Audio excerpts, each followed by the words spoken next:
कबीर साहब का एक पद लेने जा रहे हैं आप दी समाधि गीता दे विच 19 नंबर।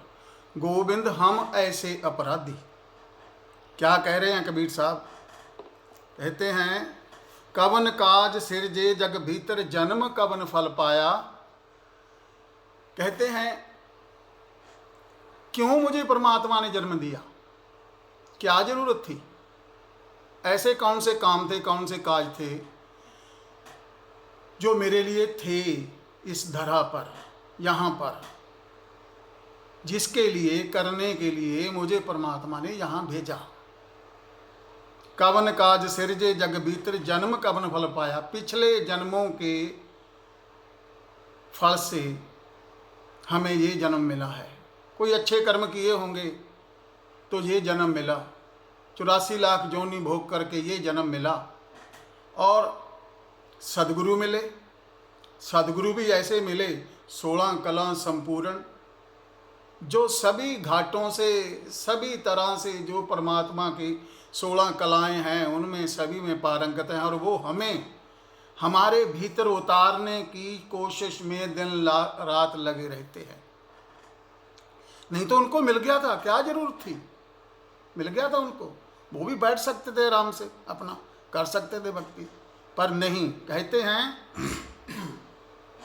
जब किसी को मिलता है, आप लोगों ने भी जब ध्यान समाधि की होगी, आपको 5वें दिन नाद सुनाया होगा, तो आपके भीतर भी ये उमड़ा होगा कि मैं भी किसी को बताऊं, किसी का जन्म सफल करूं। होता है, सब लोग बहस करते हैं, लेकिन फिर धीरे धीरे धीरे धीरे धीरे धीरे जब कोई नहीं मानता तो बताना छोड़ देते हैं। अभी क्या करें, जैसे कबीर साहब कहते हैं भी मैं तो पतीज गया पर लोग नहीं पतीज रहे, लोग नहीं समझ रहे, ना पतीजा तो क्या कीजिए। कहते फिर अगर नहीं मानते तो क्या करें, फिर छोड़ दो उनके कर्मों पर।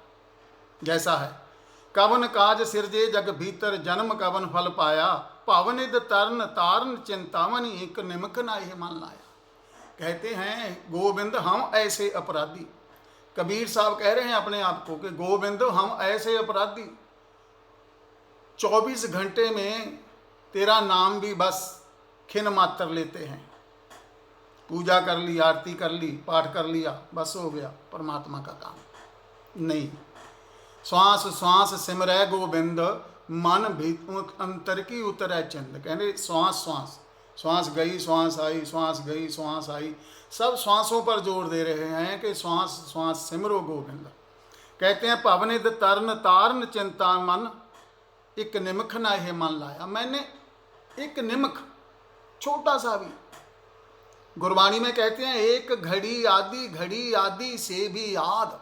24 मिनट की एक घड़ी होती है, पुराने हिसाब हैं ये टाइम के, 24 मिनट की एक घड़ी होती है। एक घड़ी, आधी 12 मिनट की होगी, फिर आधी 6 मिनट की, फिर आधी 3 मिनट की। एक घड़ी आधी से भी याद अगर आपने पूरी तरह से सुन लिया, जप लिया, तो आपकी बात बननी शुरू हो जाती है।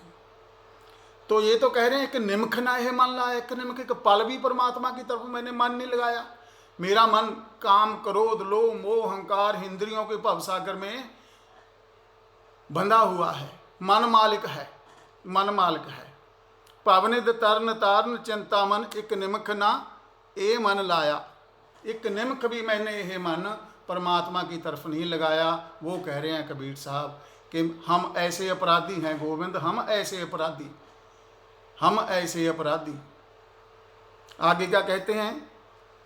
गोविंद हम ऐसे अपराधी जिन प्रभ जियो पिंड था दिया, तिसकी भाव भगत नहीं साधी। कहते हैं गोविंद गोविंद, सदगुरु कहते हैं कि अगर मैं कहता हूँ गोविंद, तो कहते हैं गोविंद आकर के खड़ा हो जाता है।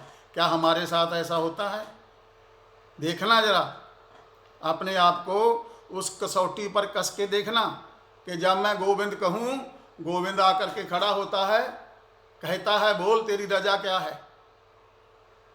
यहाँ से ही मालूम पड़ जाएगा हम कितने पानी में हैं, कहाँ खड़े हैं। गोविंद हम ऐसे अपराधी जिन प्रभ जियो पिंड था दिया। पिंड मतलब शरीर। जिस परमात्मा ने, जिस प्रभु ने, जिस खस्म ने ये शरीर दिया था, तिसकी भाव भगत नहीं साधी। कोई भाव नहीं आया कभी जिंदगी में परमात्मा का नाम लेने के लिए, ना कोई भक्ति साधी है, ना कोई साधना की है, ना ध्यान किया है। निम्ख निम्ख न यह मन लाया, ध्यान साधना कुछ नहीं की। बस ऐसे ही जैसे आए थे वैसे ही चलने की तैयारी हो जाती है।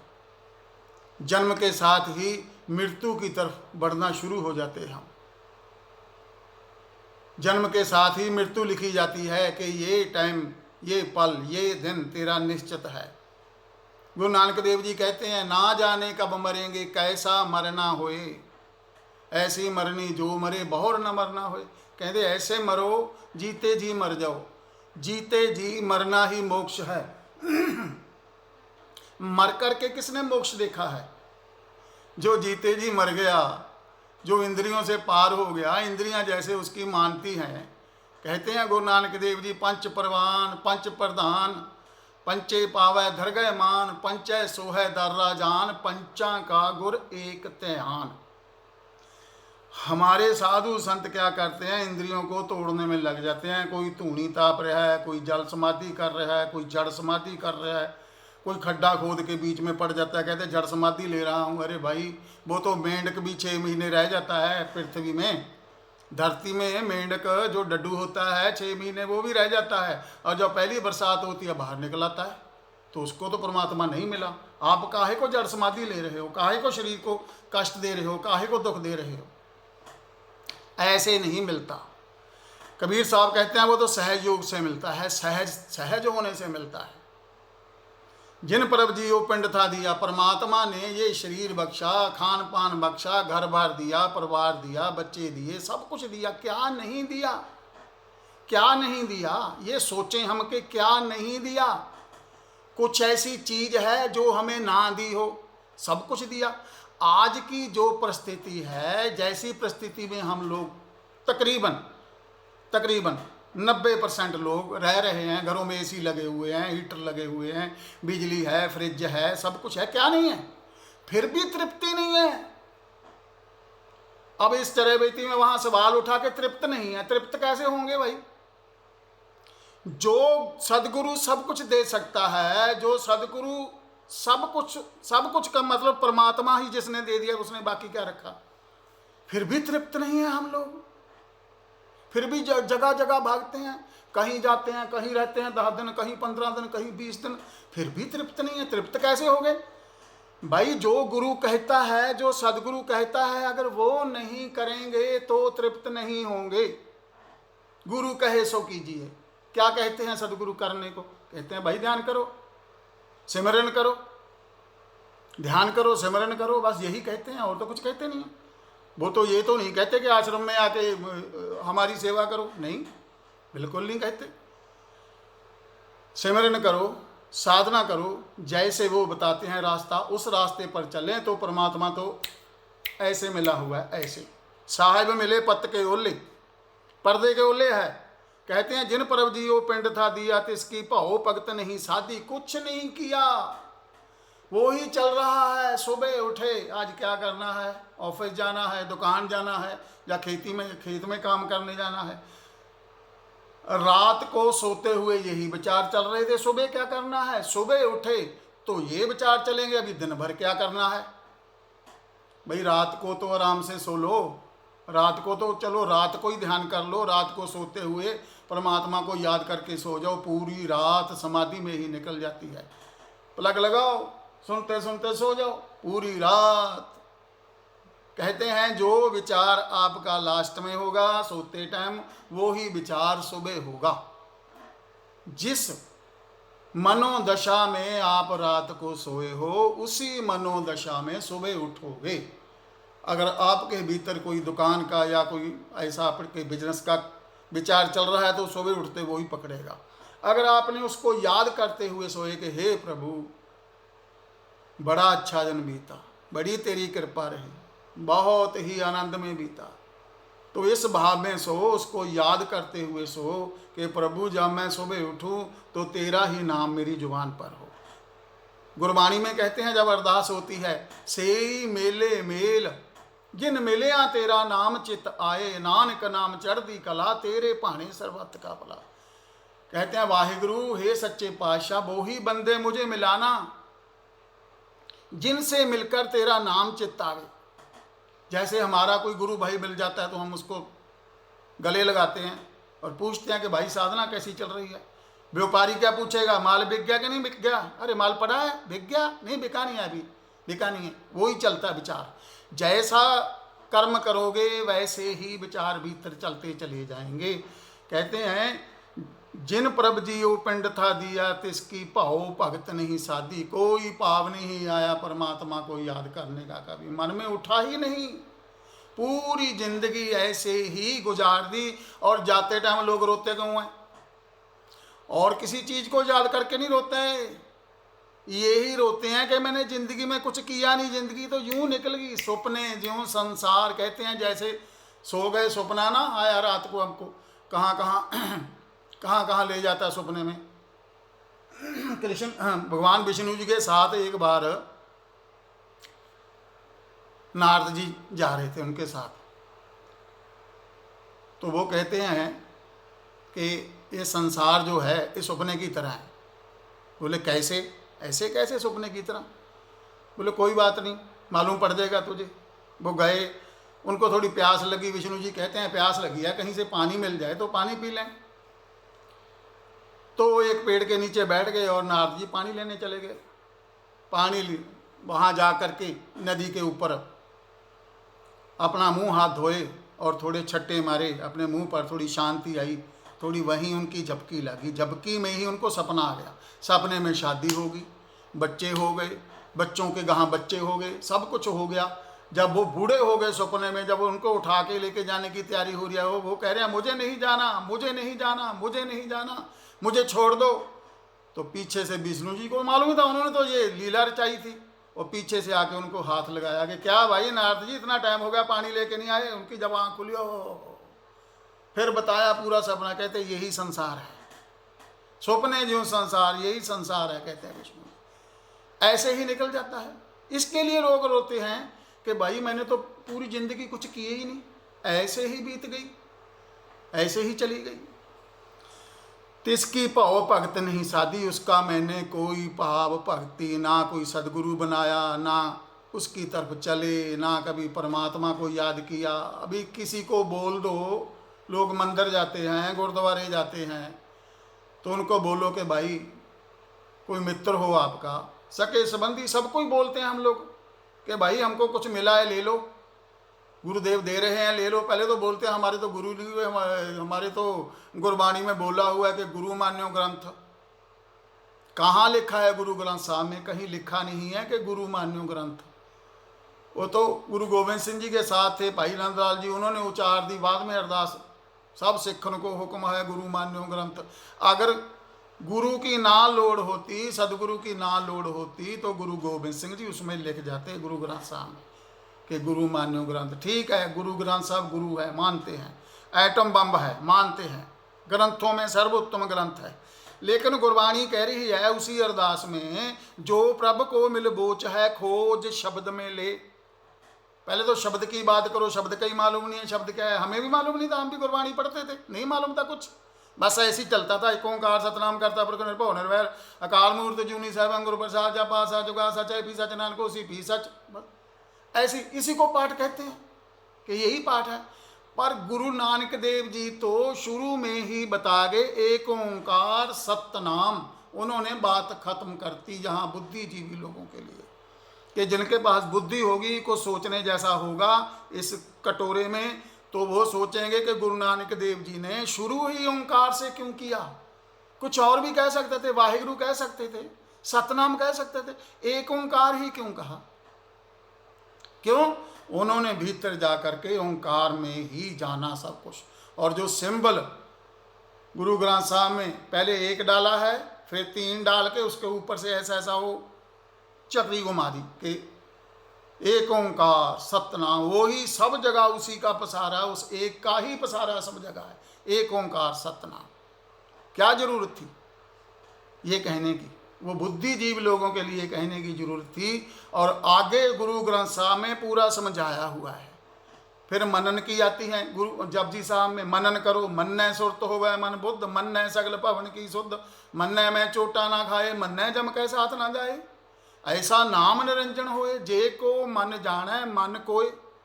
मनन करो, मान जाओ कि मैं आत्मा हूं। मानेंगे तो, अगर आत्मा को भीतर देखा है तो ही मानेंगे ना। सभी कहते हैं कि आत्मा अमर है, आत्मा अमर है।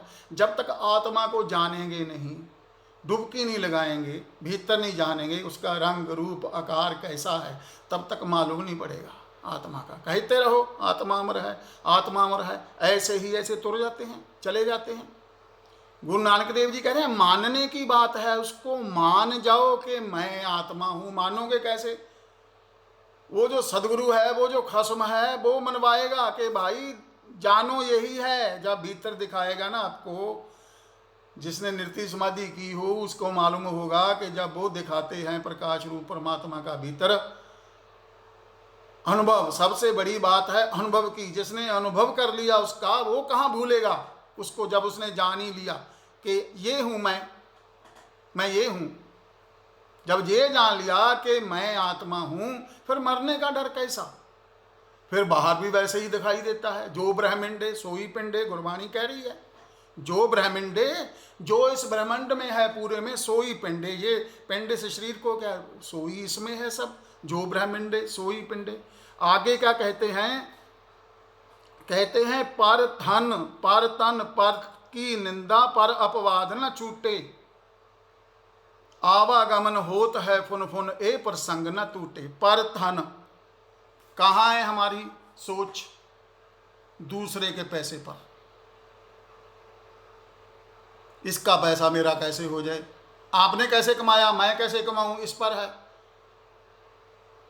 कोई कहीं बिजनेस की बात होती है तो अपने हाथ में ठूठा आ जाता है कि मैं भी ये कर लूँगा और पैसा कमा लूँ। मेरे भी आ जाता था पहले, जब कोई बिजनेस की बात करता था कि भाई मैंने तो पैसा ऐसे कमाया, उसी टाइम मेरे हाथ में ठूठा आ जाता था कि भाई इसने जैसे कमाया मैं भी ये करके देखूं, मैं भी ये बिजनेस कर लूं, मैं भी ये बिजनेस कर लूं। लेकिन नहीं, उसने जितना आपको देना है उसी हिसाब से वो देगा। प्रयत्न हमारे हाथ में है, प्रयास हमारे हाथ में है, फल उसके हाथ में है। कहते हैं पर धन, पर धन, पराया धन। कैसे पराया धन? शादी हो गई, अभी और स्टेटों का तो मुझे मालूम नहीं है, पंजाब में तो चल रहा है जितने किले ज़मीन है उतने ही लाख। जिसके पास 1 किला 1 लाख, 2 किले 2 लाख, 3 किले 3 लाख, जिसके पास 25 किले हैं 25 लाख। अभी कल ही हमारे घर पे आए थे रिश्तेदार और उनकी लड़की की शादी है, कार्ड आया था। बोले जी 25 किले वाला लड़का मिला है और 25 लाख दहेज देना है। देखो ये है पर धन, दूसरे का धन मुझे कैसे मिल जाए। बच्चे को बचपन से ही ये समझाना शुरू कर देते हैं तेरी शादी ऐसे होगी, ऐसे होगी, ऐसे होगी, ऐसे होगी। पर धन, फिर क्या पर तन? पर तन क्या है? पराई स्त्री पर नजर है, पराई स्त्री पर नजर है। कई लोग बोल देते हैं, कोर्ट में भी बोल देते हैं कि इसने तो जी शराब पी थी, इसको तो मालूम नहीं पड़ा कैसे ये हो गया। अरे भाई शराब पी करके अपनी बहन को भाभी क्यों नहीं बोलता? शराब, मान लो शराब पी है, नशे में है, तो बहन को भाभी बोल के दिखाना, नहीं बोलेगा। मैंने भी बड़ी पी है, सब मालूम होता है, सब मालूम होता है, पूरी होश होती है। ठीक है, कुछ बेहोशी भी होती है, पर इतनी भी बेहोशी नहीं होती कि कोई बहन को अपनी को भाभी बोल देवे। नहीं, ये है पर धन पर तन, दूसरे तन पर नजर है, दूसरे पर नजर है, दूसरी औरत पर नजर है। हम औरत को तो कहते हैं, अपनी औरत को कहते हैं कि ये पतिव्रता होनी चाहिए, यही चल रहा है। क्यों? तुम पत्नीव्रता नहीं हो सकते? वो भी कह सकती है कि पत्नीव्रता हो जाओ। नहीं, बंदे को सब माफ है, कहते हैं बंदे ने कुछ भी कर लिया, नहा लिया, वैसे ही हो गया। नहीं, ये गलत है। उसके दरबार में, परमात्मा के दरबार में जब लेखा जोखा होगा तो बराबर का होगा। वहाँ कोई ना नर है ना नारी है, कुछ नहीं है, सभी आत्माएं एक जैसी है। कहते हैं पर तन पर धन पर तन पर की निंदा पर अपवाद न छूटे। फिर पहले पर धन आ गया, पराया धन, फिर पर तन आ गया, दूसरे की स्त्री। फिर पर की निंदा, दूसरे की निंदा, यही चलता रहता है। हम निंदा ही करते रहते हैं लोगों की, ये कैसा है, ये कैसा है, इसने कैसे पैसे कमाए, इसने गाड़ी कैसे ले ली, अरे भाई इसके पास तो पैसा नहीं था एक भी, ये भिखारी कहाँ से ले आया है, लोन लिया होगा। ऐसे ही श्रृंखला चलती जाती है बातों की, दूसरे की निंदा पूरा दिन, दूसरे की निंदा, दूसरे की निंदा, अपने ऊपर कभी नहीं लौटते। अगर हम अपने ऊपर लौटें तो बात बनेगी। पर धन पर तन पर की निंदा, पर अपवाद न छूटे। दूसरे का ही वाद विवाद चल रहा है, कबीर साहब कह रहे हैं दूसरे का ही वाद विवाद चल रहा है, अपने ऊपर तो नजर ही नहीं है। अगर अपने ऊपर नजर आएगी, भीतर मुड़ेगा, आंख बंद करेगा, भीतर देखेगा क्या कोलहाल मचा हुआ है भीतर। जिसको जपजी साहब में कहते हैं केव सचियारा होई है, केव कूड़े टुट्टे पाल। हे प्रभु, कैसे उस सच्चे के दर्शन हों और कैसे ये जो कूड़ कवाड़ की पाल, जो लाइन मेरे भीतर चल रही है, ये कैसे टूटे। किव सचियारा होई है, किव कूड़े टुट्टे पाल। हुक्म रजाई चलना, नानक लिखिया नाल, कहंदे ओदी रजा दे विच चल, परमात्मा की रजा में चल। वो जैसे खिलाए वैसे खा, जैसे सुलाए वैसे सो, जो कराए वो कर, उसके ऊपर छोड़ दो प्रभु डोरी हाथ तुम्हारे। कि हे प्रभु मेरी डोरी तेरे हाथ में है, तू जैसे बंदर की तरह मुझे नचा, मैं नाचने में, मैं नाचने को तैयार हूँ, जैसा तू नचाए, कोई प्रॉब्लम नहीं है, कोई प्रॉब्लम नहीं है। जब तक हमारे हाथ में लोटा है, हम भिखारी हैं, वो एक चवन्नी भी नहीं डालेगा उस लोटे में।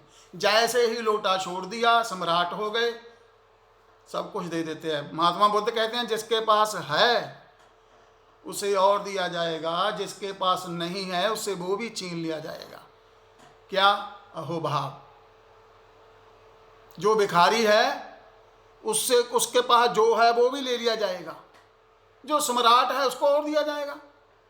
अभी हमारे सदगुरु ने अभी बताया कि तुम लोग, जिसके पास पैसा होता है हम लोग उसकी निंदा करते हैं, इसने कैसे कमाया, कहाँ से लाया। अडानी की, अंबानी की, ये जो चला था किसानों का आंदोलन, इसमें कितनी उनकी बेइज्जती करी है, कितने उनके पेट्रोल पंप, ये वो, उनकी फैक्ट्रियां बंद कर दी। अरे भाई आप कर लो ना।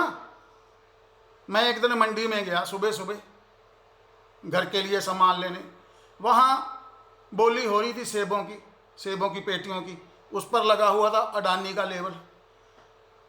किसी ने बोला जी अडानी का सेब है, पीछे से 2-3 किसान बोले काहे बेच रहे हो भाई अडानी का सेब। अरे भाई अडानी ने खुद थोड़ी पैदा किया है, पैदा तो तुम्हारे खेत में ही हुआ है। अगर अडानी जैसे ना हो तो तुम्हारी फसल खरीदेगा कौन। सरकार नहीं पूरी फसल खरीद सकती, ये झमेले में ना रहे, किसी ना किसी दिन ये होगा ही होगा। सरकार तो चाह रही है जो छूटे हमारे से ये। अभी सेब भी सरकार खरीदने लग जाए, कहाँ रखेगी। बेरियों के बेर लगते हैं, वो भी सरकार खरीदने लग जाए तो कहाँ रखेगी। कोई ना कोई व्यापारी खरीदेगा, वो उसका प्रोसेस करेगा और वो मंडी में बेचेगा तो किसान को पैसा मिलेगा। आप प्रोसेस कर लो, क्यों निंदा करते हो उनकी। गुरुदेव कहते हैं वो लोग वंदनीय हैं, वो लोग पूजन जोग हैं जो पैसा कमाते हैं और वो इतने ऊंचे ऊंचे ठिकानों पर पहुंच जाते हैं, पदों पर पहुंच जाते हैं पैसा कमा करके। अगर कहते हैं आप उनकी निंदा करोगे तो आपकी तरफ लक्ष्मी माता कभी भी आकर्षित नहीं होगी, नहीं होगी, नहीं होगी। ये अभी बनाई है प्रेम प्रज्ञा, उसमें बताते हैं सदगुरु, नहीं होगी। सुन करके कान खड़े हो गए, क्या है क्यों। ये जो किसान आंदोलन चल रहा था ना, मैं भी किसान हूँ, मेरा भी थोड़ा थोड़ा झुकाव कभी उधर हो जाता था, जैसे सदगुरु बोलते थे सदगुरु की तरफ हो जाता था। करें क्या, बीच में अटके हुए थे। क्यों, वो लेक्चर ही ऐसा देते थे कि बड़े से बड़ा आदमी भी हिल जाता था कि आप तो ज़मीन जो है आपकी ज़मीनें अडानी अंबानी ले लेंगे, फिर कहाँ ढूंढोगे आपकी ज़मीनें। वो तो बड़े बड़े ट्रैक्टर लाएंगे, आपके जितने गांव के 10 गांव के खेत एक ही खेत कर देंगे, उसका हवाई जहाज़ों से स्प्रे होगी, ये होगा वो होगा। लोग हिल गए, क्यों, उनको हिला दिया, कुछ नहीं हुआ, वैसे ही है।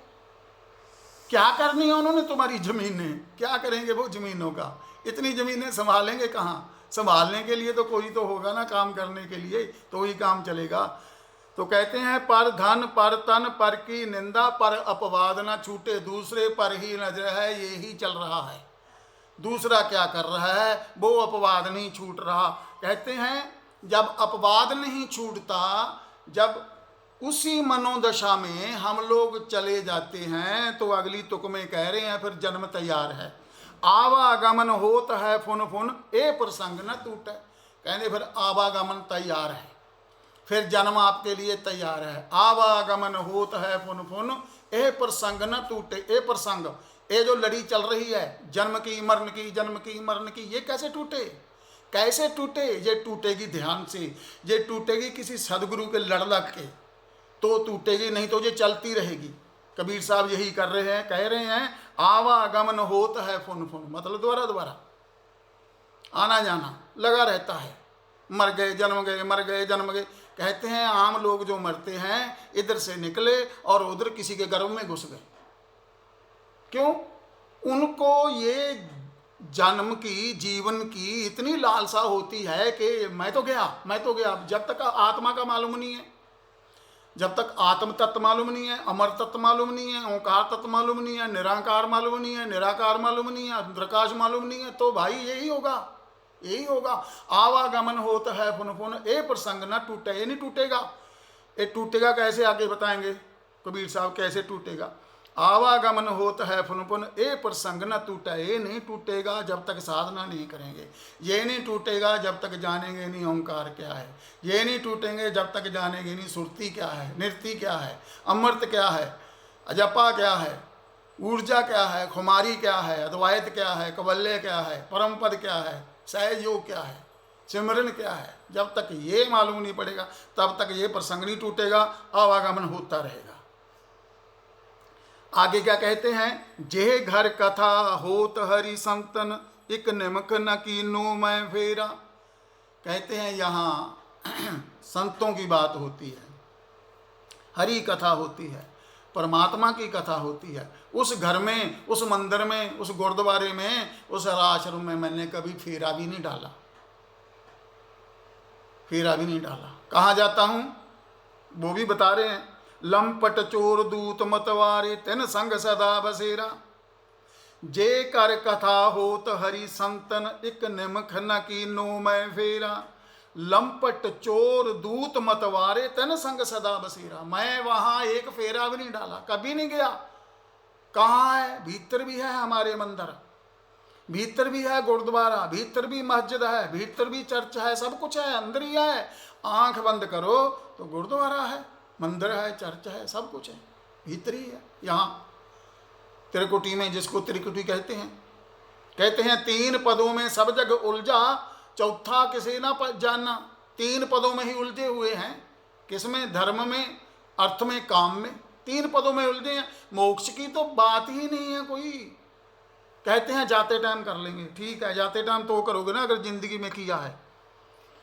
जे कर कथा होत हरि संतन, एक निमख न कीनो मैं फेरा। जहाँ परमात्मा की कथा होती है, जहाँ उसका नाम लिया जाता है, जहाँ संत बैठ करके उसका साधु संग करते हैं, संत संग करते हैं, एक निमख न कीनो मैं फेरा। निमख क्या, एक क्षण भी मैंने वहाँ कदम नहीं रखा। लंपट चोर दूत मतवारे, दूत की बात कर रहे हैं। दूत कौन है? काम, क्रोध, लोभ, मोह, अहंकार। एक तो ये 5 दूत हो गए हमारे भीतर, 5 इंद्रियां। लंपट चोर दूत मतवारे, तिन संग सदा बसेरा। हमारा बसेरा किसके साथ है? अगर देखा जाए एक बंदे का खुद का अपना बसेरा कहाँ है? उसका बसेरा है अपनी इंद्रियों में। पहले तो वो अपनी इंद्रियों में उलझता है, जब इंद्रियों में उलझ जाता तो संसार में उलझ जाता है, सीधी सी बात है। लंपट चोर दूत मतवारे, और कोई चोर नहीं है कि डाका डालने वालों के साथ बसेरा है, नहीं। कोई सीधे से सीधा आदमी भी अपनी इंद्रियों में उलझा हुआ है, उसको कोई डाका डालने नहीं जाता या कहीं धन चुराने नहीं जाता ना। वो इंद्रियों के वश में हो करके उनके जंजाल में ही ऐसा उलझा हुआ है, जैसे काम में उलझा हुआ है। आपके काम में, आपका किसी ने काम बिगाड़ दिया, आपका कोई काम बनने वाला था वो बिगाड़ दिया, क्रोध आ जाएगा। क्रोध आ जाएगा तो क्रोध देखो फिर क्या क्या करवाता है, काम कैसे करवाता है। आवागम कहते हैं लंपट चोर दूत मतवारे, तन संग सदा बसेरा। जो साधु हैं वो साधुओं का संग करेंगे, जो डाकू हैं डाकुओं का संग करेंगे, लीडर हैं लीडरों का संग करेंगे। सब ने अपना अपना एक संसार बनाया हुआ है, उसी में उलझे हुए हैं सब। कहाँ? धर्म अर्थ काम, तीन में उलझे हुए हैं। और मोक्ष की तरफ चौथे पद की, जो चौथा पद है भीतर, भीतर कोई नहीं मुड़ रहा, बहुत कम मुड़ रहे हैं, 1000 में 1, ये भी ज़्यादा है। लंपट चोर दूत मतवारे तेन संग सदा बसेरा। पहले जो दूत हैं हमारे 5 दूत, इनको समझेंगे तो बात समझ आएगी। क्या है? इंद्रियों को तोड़ने में लग जाते हैं। मैं क्रोध पर काबू पा रहा हूँ, मैं लोभ पर काबू पा रहा हूँ, मैं अहंकार पर काबू पा रहा हूँ, मैं काम पर काबू पा रहा हूँ, नहीं पाया जाएगा। परम गुरु ओशो को नहीं समझ सका उनकी एक भक्ति संभोग से समाधि की। और लोगों ने क्या समझा? संभोग करो तो समाधि मिलेगी। अरे भाई कैसे मिलेगी? एक ही तो ऊर्जा तुम उसको रोज बहा रहे हो नाली में, तो कहाँ मिलेगी? बुक का जो उनकी किताब नहीं, मैं उसको किताब नहीं, उसको ग्रंथ कहूँगा, उसका शीर्षक ही नहीं समझे। उसका शीर्षक क्या था? संभोग से समाधि की ओर। कैसे? जैसे मैं नाभा में बैठा हूँ, मुझे दिल्ली जाना है, तो क्या करूँगा? नाभा से दिल्ली की ओर, अगर नाभा छोड़ूंगा भाई तो दिल्ली पहुँचूंगा, नहीं तो नाभे में ही बैठा रहूँगा। अगर संभोग छोड़ूंगा तो समाधि तक जाऊँगा। नहीं तो करते हैं लोग, चल रहा है यही काम। उसको बुक को पढ़ पढ़ के, ग्रंथ को पढ़ पढ़ के उल्टा ही लेते हैं ना लोग, राम उल्टा ही लेते हैं, उल्टा ही लेंगे। लंपट चोर दूत मतवारे तिन संग सदा बसेरा। बस जैसा बंदा होगा वैसे ही अपने यार बनाएगा, वैसे ही मित्र बनाएगा, वैसे ही बेली बनाएगा। ऐसे ही चल रहा है, ऐसे ही चल रहा है। क्यों? भीतर से खाली है, कोई ना कोई संगी साथी चाहिए। जो भीतर से खाली होगा, अंदर से खाली होगा, उसको कोई ना कोई संगी साथी चाहिए। वो ढूंढेगा, अकेला नहीं रह सकता, एकांत में नहीं रह सकता। एकांत उसको बड़बड़ खाएगा, फिर भागेगा बाहर, किसी दोस्त के पास जाके बातें करेगा। जब तक 4 बातें नहीं करेगा तब तक अनाज भी नहीं होता। जब हमें नहीं मालूम था, हम भी ऐसे ही थे। ऐसा नहीं है कि पहले दिन ही ऐसे सदगुरु की तरफ चले गए तो ये बात बन गई, नहीं, पहले ऐसे ही थे, सब ऐसे ही था। शाम को 4 बजे अंदर से कीड़े टपने शुरू हो जाते थे। आज कौन पिलाएगा, आज किसकी बारी है पिलाने की? ऐसा ही है। सदगुरु ने कृपा की, उसमें से निकाला और आज आपके सामने बोल रहे हैं। सदगुरु ने कृपा करी। चरण शरण गुरु एक पैंडा जाए चल, सदगुरु कोट पैंडा आगे हुए लेता है। कह रहे हैं चरण है मेरे पैर, तू एक कदम तो उठा। प्रभु तो करोड़ा कदम पहले ही हमारे में उठा करके खड़ा है, हम तो हाँ ही उसमें, उसको क्या कदम उठाने की जरूरत है? हम उसी में तो चल रहे हैं, उसी में खा रहे हैं, उसी में पी रहे हैं। जे घर कथा होता है संत ने निमक ना कीनो मैं फेरा, लंपट चोर दूत मतवारे तिन संग सदा बसेरा। आगे क्या कहते हैं? काम क्रोध माया मद मत्सर, काम क्रोध माया मद मत्सर ए संपय मोह माही, दया धर्म और गुरु की सेवा ये सुपनंतर नाही। क्या है? कहते 4 पदार्थ जाको मांगे, साध जना की सेवा लागे। 4 पदार्थ क्या हैं? धर्म अर्थ काम मोक्ष, 4 पदार्थ हैं। बच्चा जहाँ पैदा होता है पहले वो अपने शास्त्र पढ़ता है।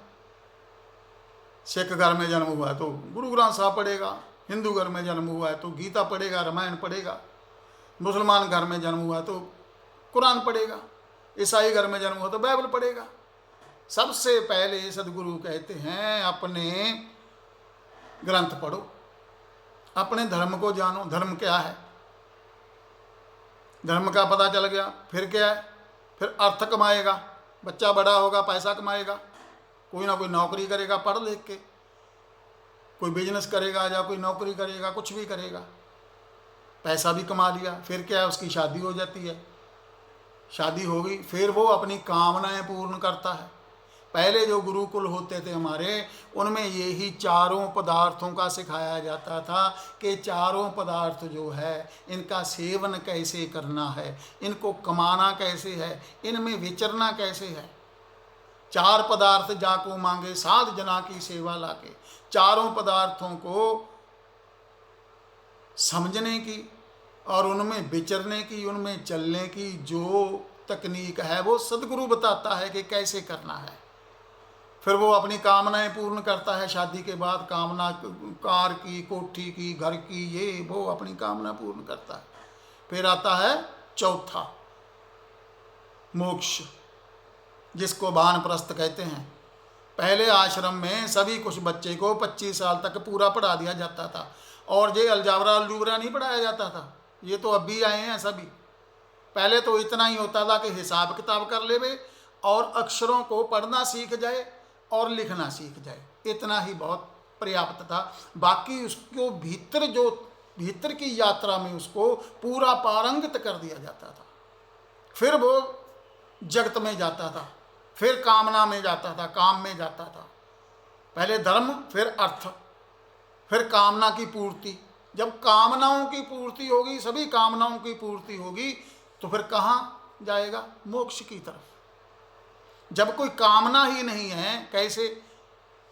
राजा जनक पूछता है अष्टावक्र से, हे गुरुदेव, कोई ऐसी दवाई बताएं जो मैं सीधी कटक लूं।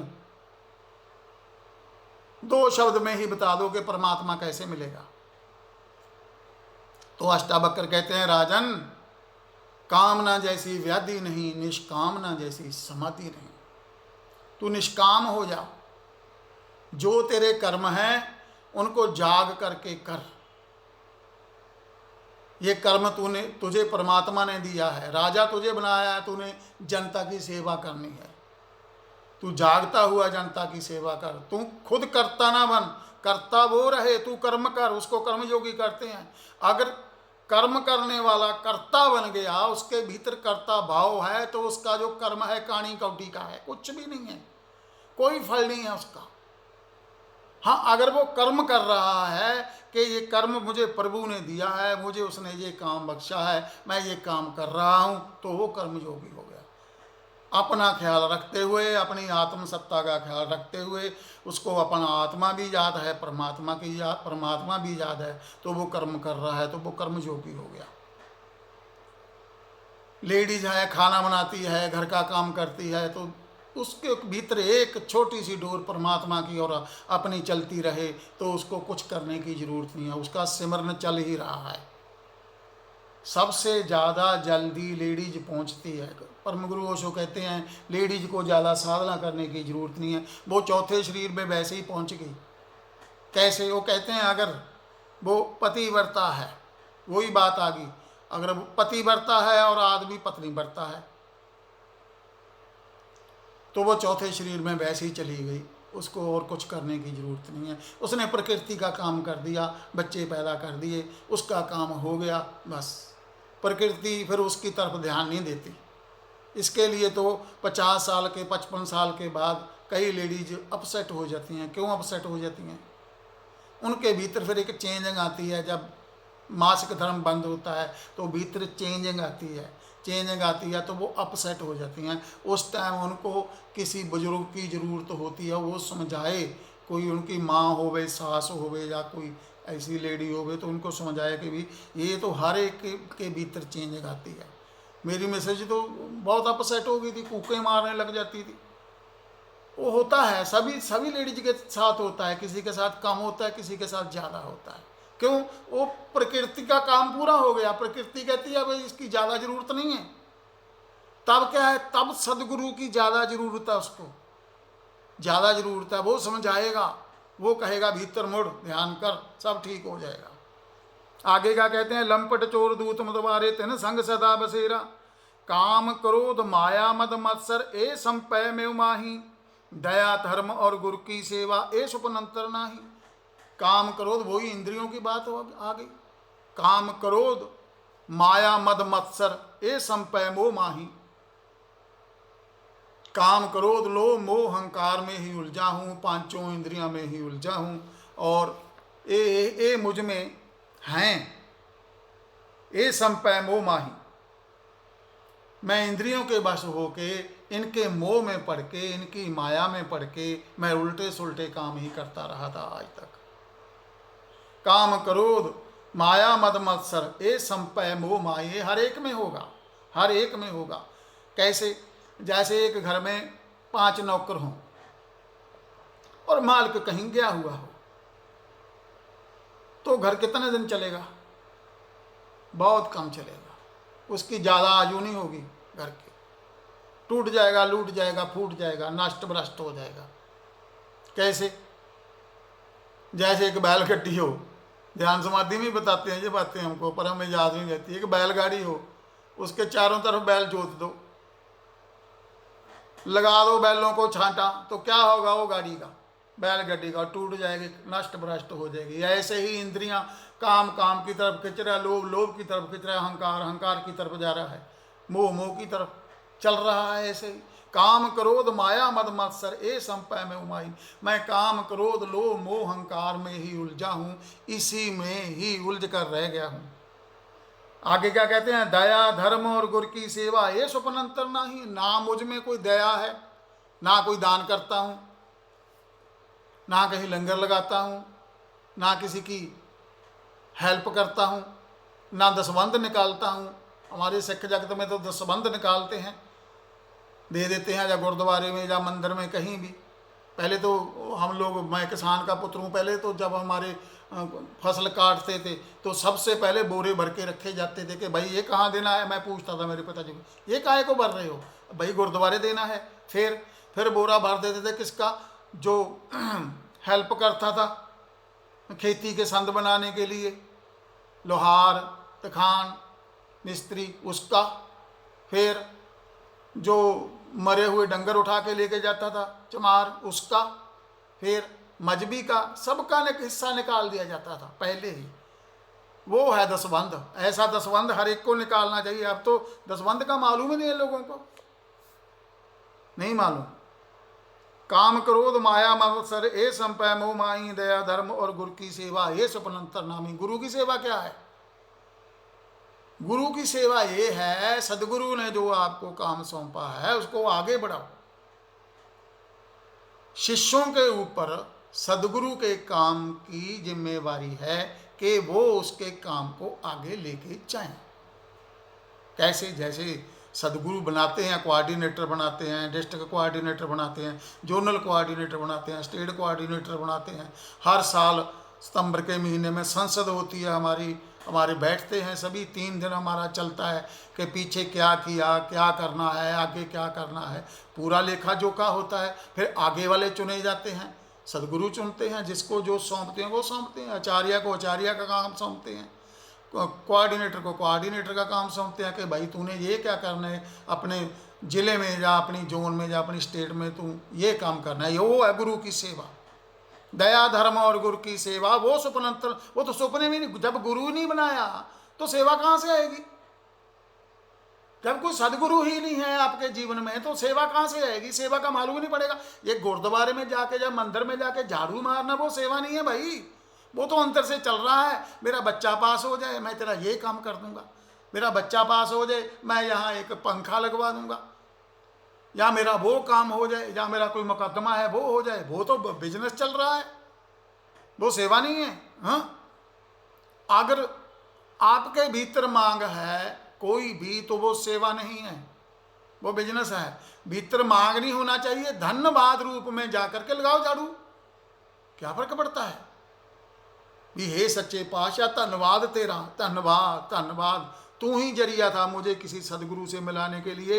मैं तेरी गुरबानी पढ़ी, मैं आपकी गुरबानी पढ़ी। आपकी गुरबानी में बार बार गुरु की बात आती है, बार बार गुरु की बात आती है, बार बार गुरु की बात आती है। तो मैंने कोई सदगुरु बनाया तो उसने मुझे ओंकार सुनाया, मुझे सतनाम का बताया कि क्या है प्रभु, क्या है कर्ता पुरख कौन है, निरभव कौन है, निर्वैर कौन है, अकाल मूर्त कौन है, योनि से भंग क्या है, गुरु प्रसाद क्या है। वो सदगुरु बताएगा ये चीजें। दया धर्म और गुरु की सेवा ये स्वप्न अंतर नाही, ये सपने में भी नहीं सोची। आगे क्या कहते हैं? दीन दयाल कृपाल दमोदर भगत बचल भयहारी। फिर आगे उसके चरण पड़ गए, प्रभु के ऊपर सब कुछ हो गया, समझा दिया। कहते दीन दयाल कृपाल दमोदर भगत बचल भयहारी। हे प्रभु, हे दयालु, हे कृपालु, तू भक्तों के भय हरने वाला है। सबसे बड़ा भय क्या है? सबसे बड़ा भय क्या सताता है मौत का। कैसे मरेंगे, कैसे जाएंगे, कहाँ जाएंगे, शरीर मरेगा या क्या होगा, क्या नहीं होगा। जब तक आपके जीवन में कोई सदगुरु नहीं है तब तक नहीं मालूम पड़ेगा कैसे जाएंगे। ना जाने कब मरेंगे, कैसा मरना होए, ऐसी मरनी जो मरे बहुर न मरना होए। कैसी मरनी? अपनी आत्मा को जान करके, शब्द को जान करके। जब आप विदा होगे नाद को सुनते हुए, शब्द में लीन होते हुए। जिन्होंने नृत्य समाधि की है, सुरती समाधि की है, ध्यान समाधि की है, उनको शब्द के बारे में मालूम होगा। ओंकार परमात्मा का प्रकाश और अंतर आकाश, ये तीनों मिलकर के शब्द बनते हैं। जब भीतर गए, आंख बंद की, ओंकार चल ही रहा है।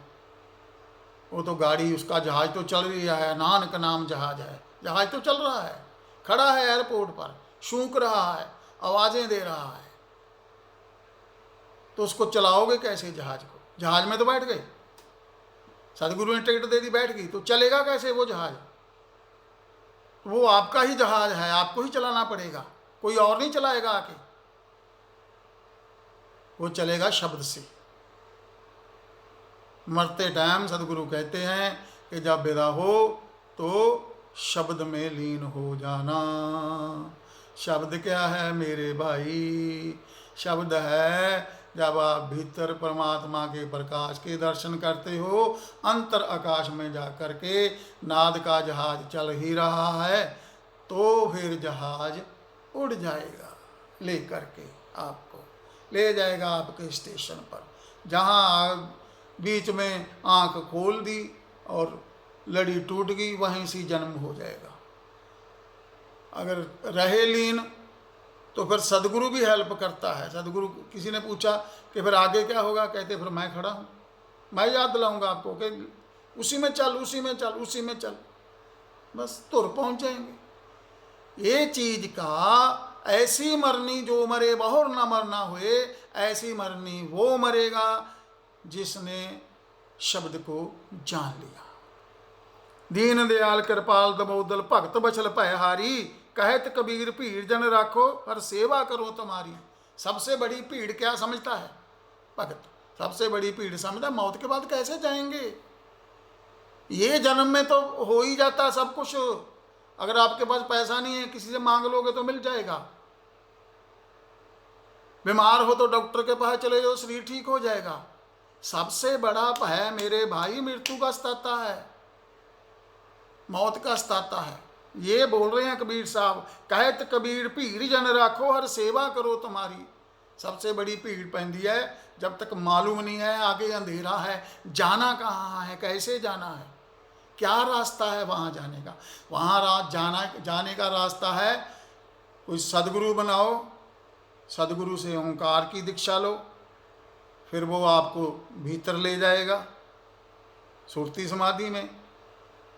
परमात्मा का निरंकार रूप क्या है, फिर नृत्य समाधि में परमात्मा का प्रकाश रूप क्या है, फिर शब्द का मालूम पड़ जाएगा। फिर आगे की यात्रा है, 28 लेवल की यात्रा है। पहले 14 तल जो हैं घट की साधना है, भीतर भीतर हमें मालूम पड़ गया प्रभु कैसा है। क्यों? आत्मा ही परमात्मा है, परमात्मा ही आत्मा है। पानी पानी में कोई भेद नहीं है, एक ही है दोनों। भीतर जा कर के मालूम पड़ेगा मेरी आत्मा कैसी है, उसका रंग रूप आकार क्या है, क्या है। भीतर देख लिया, फिर 14वां समाधि के बाद आंख खुली, जिसको को कहते हैं हा। जब सदगुरु दिखाते हैं तो आंखों में आंसू नहीं रुकते। गुरु गोविंद दो खड़े काके लागू पाए, बलिहारी सतगुरु आप दे जिस गोविंद दियो बताए। अभी बताया है, बाहर के ये है, दिखाया मिलाया नहीं है, अभी बताया है। मिलाएगा चरे बेती में जाके, धीरे धीरे धीरे धीरे धीरे धीरे, थोड़ा थोड़ा थोड़ा थोड़ा प्रसाद देगा, थोड़ा थोड़ा। क्यों? हजम होता जाए, हजम होता जाए। एक ही बार में परमात्मा कहाँ हजम हो जाएगा हमारे, हमारी आँख ही नहीं है वैसी। पहले सदगुरु आपकी आँख को तैयार करेगा कि भाई देख ऐसा है, बहलाएगा फुसलाएगा, हैं, ले चल मेरे नावक बहला फुसला के मुरे, मैंने तो आँख बंद कर ली तेरे समुद्र में, बस तू ले चल मुझे, बहला फुसला करके। ऐसे ही बहला फुसला करके सदगुरु ले जाते हैं चरे बेती में, फिर दिखाते हैं कि ये रहा पूर्ण परमात्मा, कर ले दर्शन, कर ले मिलन, कर ले मिलन। फिर मिलन हो जाता है, फना हो जाते हैं, फिर आनंद ही आनंद है, आनंद ही आनंद है, आनंद ही आनंद है। कहत कबीर भीड़ जन राखो, हर सेवा करूं तुम्हारी। कहते हैं हे कबीर साहब कि हे प्रभु भीड़ है, राखो पैज हमारी, रक्षा करो हमारी, मुझे कोई सदगुरु मिलाओ, कोई सदगुरु मिलाओ जो मुझे ओंकार सुनाए और आगे की यात्रा पर लेकर चले। आपने मेरी बातों को ध्यान से सुना, अब चलते हैं ध्यान में। लगा दो स्वामी जी।